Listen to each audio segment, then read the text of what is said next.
If you are a magical practitioner or just want a uniquely mind-tripping impression in Mexico, you cannot miss the Museo Nacional de la Máscara in San Luis Potosí.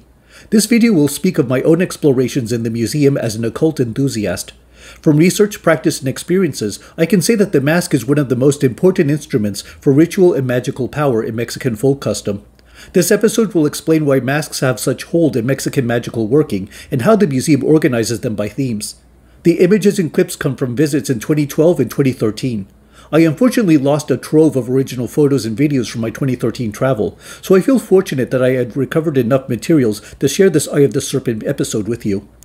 Originally built by Enrique Campos from Spanish Designs in 1898, the two-story palace was first a mansion for the Martí family, who owned mining and hacienda enterprises in San Luis Potosí. After the building's government acquisition, it housed a number of public offices such as for haciendas and communication.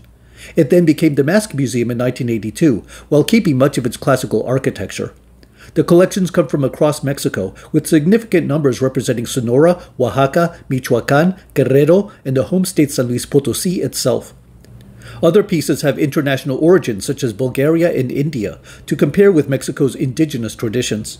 The museum's myriad masks are organized by major concepts that guide their creation and use, especially for native ceremonial dance. They include indigenous rituals such as the jaguar or tigre dancers, conquest reenactments, and devil dances. To highlight the role of dance in the use of these folk masks, many of the displays present mannequins in full costume and vivid poses, simulating the mask at play.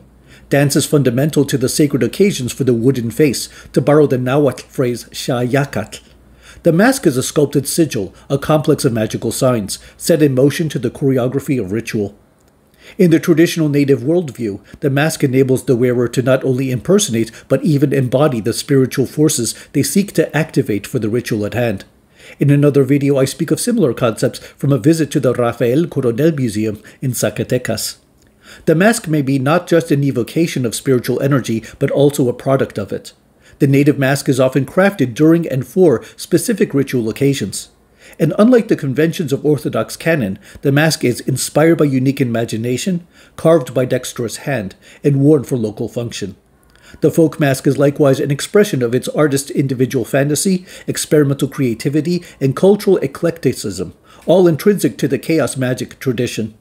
From this perspective, I also consider the charge that the sculptor personally imbues into the woodworking, and thus I often prepare myself to enter their concentration in museum halls such as these in San Luis Potosí. What happens when so many masks are emitting so much power? Once when I was standing in this space, surrounded by devil masks, I suddenly thought of Aerosmith's Dream On.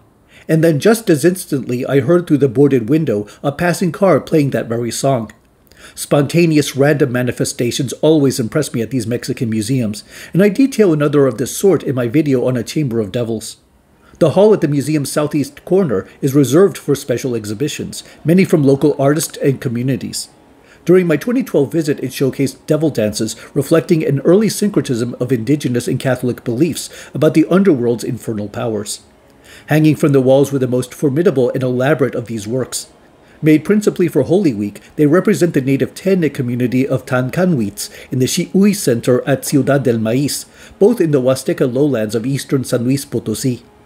The museum's caption details how the Xihui call their masks the hands that speak, referring to their ability to convey profound, indescribable sentiments transmitted since ancestral times. Wandering this hall provoked such emotions within me, yet none as effectively as today's mask. Carved from native pemuche wood, today's mask exemplifies the aesthetic and intellectual freedom granted the individual worker in both Mexican masks and chaos magic. Much in the spirit of the Tancanhuitz and Xihui masks from this 2012 exhibition, the forceful glare penetrated my own mask, that facade which I wear to exude airs of confidence, self-importance, and privilege. This haunting figure sparked an inner conflagration that burned down my ego, and to this day remains my deepest transformation within the Museo Nacional de la Máscara. It had fulfilled the Xihui purpose of pushing me to reflect on the fictions I create, to assume the roles I would take for myself and the world around me. If magical working is about realizing my intentions, I must first reflect honestly about what they should be. Please like, share, and subscribe to the Eye of the Serpent channel. Your support goes toward travel, research, and production. Thank you for watching, and good roads.